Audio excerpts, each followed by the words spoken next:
I'm Kaitlyn Morrison, and I'm a woman who lives by gratitude, character, and faith.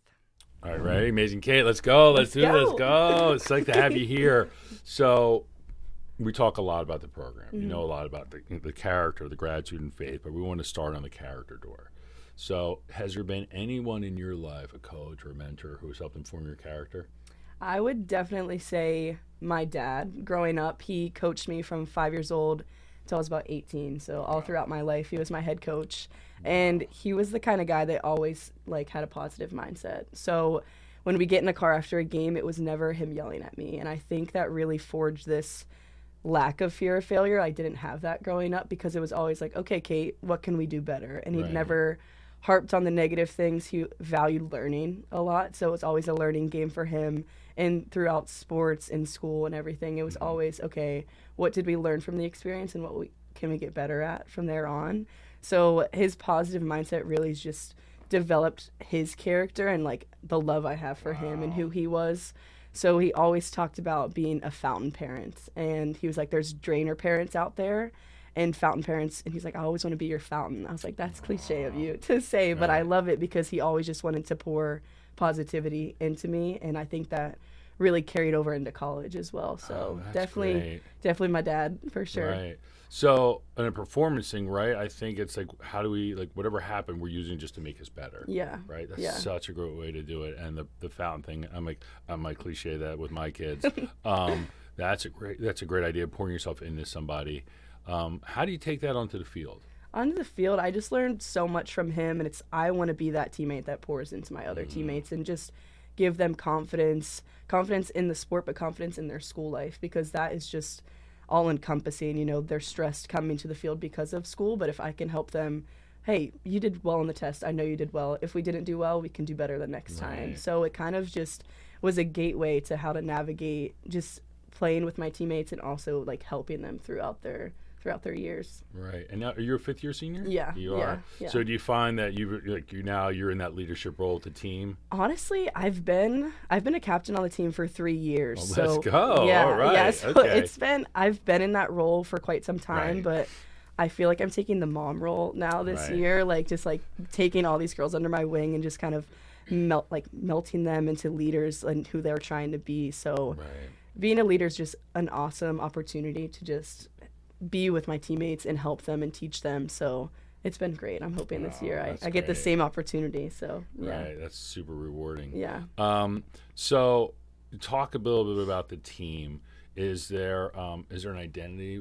How would you describe Penn State women's softball? I love that question because last year into this year, it's such a different team. We had 11 seniors on our team last year, and they all left, besides I'm the one that's coming back. So now we have 5 freshmen coming in and 3 transfers. So now you talk about identity, and you're like, okay, I don't know these girls yet, but I'm so excited to form an identity with them and kind of figure out this fall, who we are, what do we value, what do we want to look like come the spring. So that's a to be determined question for us, but I'm super excited to kind of figure that out with all the girls this upcoming season. Right. So, but as the captain, what are those values? What do you think you're going to bring into that to help form that identity? When it comes to values, I think family, you have to start there. If you got to have a family aspect on the team, and then accountability is such a big part of the family piece, because my coach always says we're family and families argue like they all do. And if we're able to hold each other accountable and respect each other as another value of ours, we're going to get through anything, because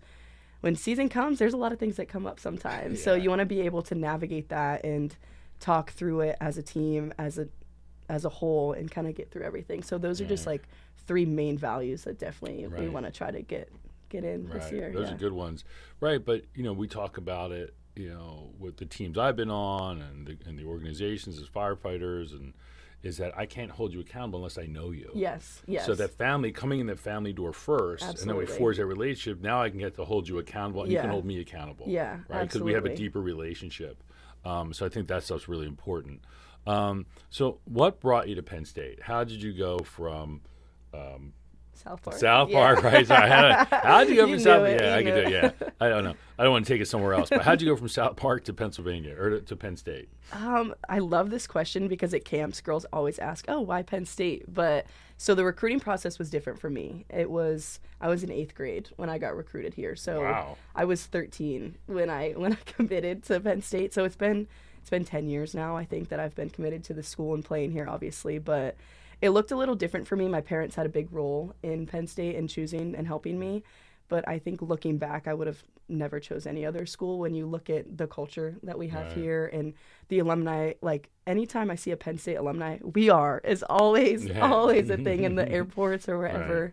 So I think that aspect, as well as the sporting aspect, of course, the softball team was a big thing for me. But softball wise, we were good when I committed here, but for me, it's all about like building the house and building a program and leaving it better than I found it. So that's been my goal the past 4 years now. Coming up on my 5th year is just helping these girls create the program that we want it to be. Right. So that's definitely build the house mantra is definitely what I'm going for. Right. And that's what a great one. That should be your t-shirt, build the house. Yeah. Let's go. Yeah. That's great. Amazing Kate, build the house. That's your tagline. I love that. Right. That's good. Right. Yeah.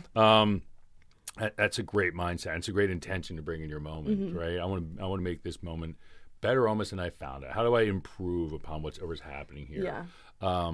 So for you, we talk about gratitude. Yeah. So can we talk a little bit about your gratitude, maybe where it comes from? Yeah, absolutely. So for me, it's just as simple as taking a step away from the experience and understanding the moments that I'm grateful for. But there's a story. So my sophomore year, I love stories. We were 7 and I think like 20. Like we were not doing well. That's when our head coach came in. It was New Year with her. It was COVID year as well. So we were playing in Nebraska and we were driving to the field on the bus, and all of a sudden the bus turns around and I was like, okay, are we in trouble? Like what's going on? But she had the bus stop on the side of the road and she's like, okay, I want everybody to look outside. And on the side of the road there were tents and like clothes, and you could tell people were living there. And she said, I want everyone to understand, like, I know this season isn't going the way we wanted it to, but to understand that this is just a game at the end of the day, and there's so much more to be grateful for. And that moment stuck with me, and it has stuck with me since then. But it took you out of the experience of, oh man, like we're losing every game. Like this stinks. But then when she puts that into perspective, it's like, okay, like this really isn't so bad. Like I am so fortunate enough to be playing this game while some people don't have a house to live in. So like that moment for me was a huge gratitude point, and she always talks about attitude for gratitude, and I love her for that. And it's just the experience of my coach and her helping us with that gratitude piece. And we always have like circles before team practice, and she's like, all right, what are we grateful for today? And a lot of it is family and like the love that our family has for us. But it's great to get that perspective from my teammates and, you know, understand what they're grateful for outside of the game of softball. So that's awesome. Yeah. That's awesome. You know, understanding our story is always attached to a larger story. Sometimes you get a little hemmed in on what this is and this is everything, but it's not. Yes, right? exactly. That's great. Coming up to a bigger perspective. Yeah. Right? That's fantastic. So, has there been any stories for you can go back to? What makes Super Kate, right? Or Amazing Kate. Yeah. Now you're Super Kate. Yeah. But what makes Amazing Kate?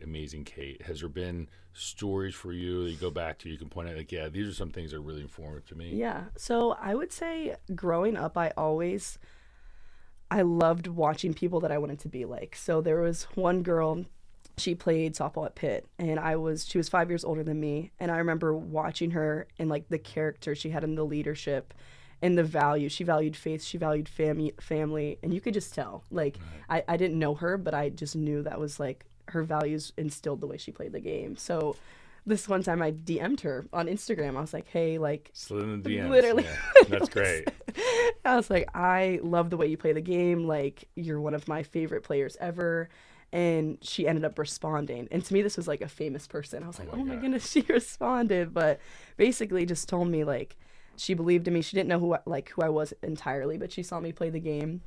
And that just gave me like this internal motivation to just be like, I can do this. Like, I can be a Division I athlete. And then after that, I used to hit in my garage all the time. So we had this like sled riding tube that was like, it wasn't inflated. So it was like hanging on the wall. And I took a Sharpie and I wrote, "Champions are made when no one's looking," which is it's a quote that a lot of people know. And I never told my dad about it, but I wrote it there because I was like, you know what, I'm going to do this. Like, I'm going to fulfill my goal of getting to Division I softball and playing. And it's still on the garage to this day. And he knows it's there now. But yeah, that's just this one story that just sticks out to me that that's like great. she doesn't know the impact she left on me by just responding. But yeah, so definitely that. So if you can go back to, before you were Amazing Kate, and you're just Kate, you're Kaitlyn, what advice would you give yourself?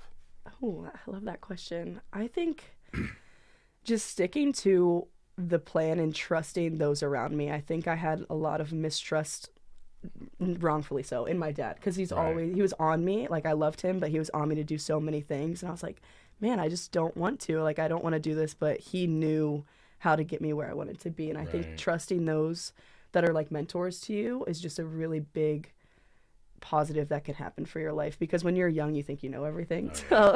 So that's how I was, and I would go back and tell myself, like, listen to him, listen to the hitting coach, listen to your teachers, because they are wiser more than you could imagine. So I think just the mentor piece of really just like absorbing those people in your life for sure. Yeah, that's great advice. I want you to come talk to my son. But so last question for you. So why do you think this program, why do you think it's important we bring gratitude and character and faith to a kid, to a student athlete's moments? Yeah, I love that. I think for kids, they don't understand all that's offered to them, and they don't know all that's out there. So when we bring this program to them, it kind of opens so many doors. It's like we're handing them a plate of food, basically, and we're like, everything is going to taste amazing. It's going to be awesome. You just have to eat it.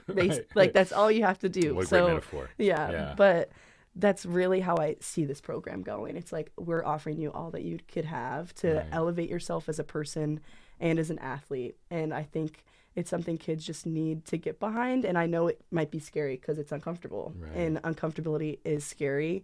But if we could just help them understand that whenever you're uncomfortable, it's only going to lead to great things. Right. So. Oh, that's it. Insert the mic drop on that one, right? That's great. So, Amazing Kate, thanks for joining us. Thanks for being a Road Warrior. Thank you. Thanks for being the Road to Resilience. We appreciate you. Appreciate you. Thank you. Yeah.